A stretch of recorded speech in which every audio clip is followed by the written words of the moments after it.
And my words around your three-step deal is sort of ask, and I love your word bask because it just sort of says chill, but ask and it's really done, I think, and that's ask, intend. Okay, so it could be intend, but project.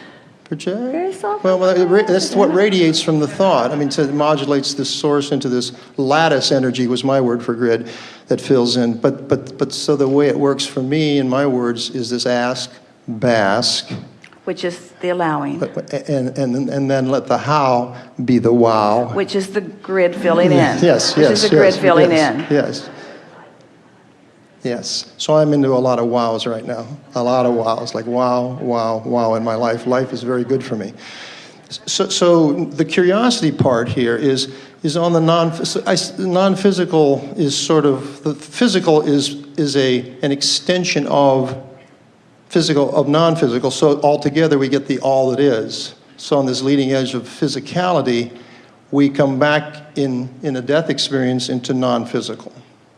And in that, so this is knowing and it's curiosity and it's, but I'm interested in identity in non-physical. Jerry and my parents and humanity, billions and billions, and just park that for a second, because the other thing is the young man as the physicist wondering what's big and what's little. We have the galaxies, we have the Hubble, we have a telescope called the Hubble. And if you look at this telescope images, there are billions of stars just in this, like our little sun.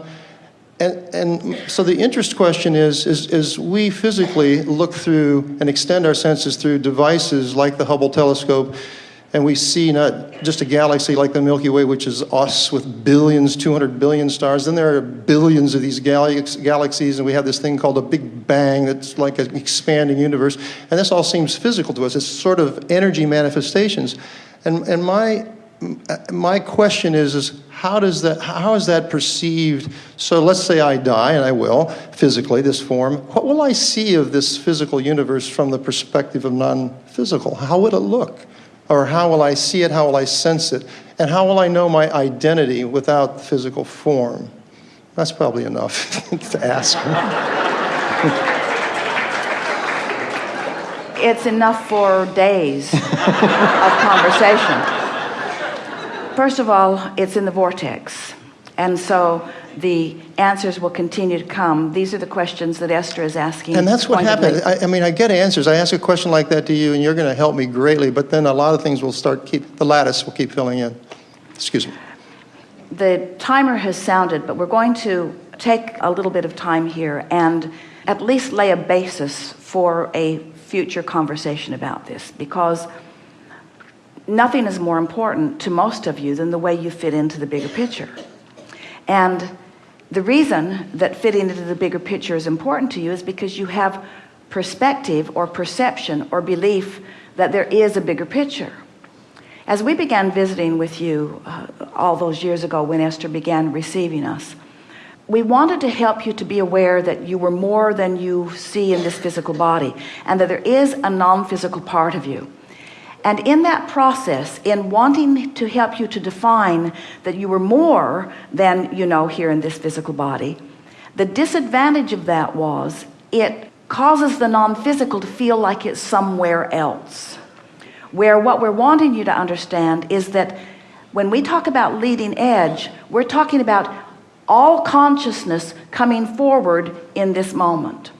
So when you stand in a moment and you become aware of stars and planets and galaxies and so on, they exist not just because of your perspective of them. In other words, these other people in this room exist, but not because you've created them in this moment. You've rendezvoused with them. So all of these other things that exist in your, what you are calling a physical reality, exist in and of their own right, and you are perceiving them, but they also are leading edge projections of that which is non-physical. And the identity that you feel in your personality is so much more than you have ever had any idea that it is, because it is so much that has gone before and so much that is present in what we are calling the non-physical realm, but it's manifesting in the here and now with you. And when you make your reemergence into non-physical. While your physical body will not be the housing that has focused the consciousness, that consciousness will still be as acutely focused as it is while it is here in your physical body. The only difference is the physical things along the physical trail that you've picked up that are resistant in nature won't be present in your vibration. So you just become that supercell, that supersonic, that super clear, that super intelligence, that super being that you were all along, that was somewhat muted by the contrast that you were living. And when the contrast lifts, you are that again, and all that you've picked up along the way. And as you interact with others, this is the thing that is coming forward in a more powerful way, primarily because of Esther's experience with Jerry and her wanting to understand what her relationship with him now is. She wants to know how aware he is of her. When we come back from segment of refreshment, we'd like to begin with you. It will be worth it. It is our promise to you, even though it feels to you that it has been too long. And we'll take this subject deeper because we want you to understand how we all fit into that which you are. And as you understand it, your life will be refreshed. Your awareness of who you are will be refreshed, and your understanding of who we are may be a first-time revelation. Good time for a segment of refreshment.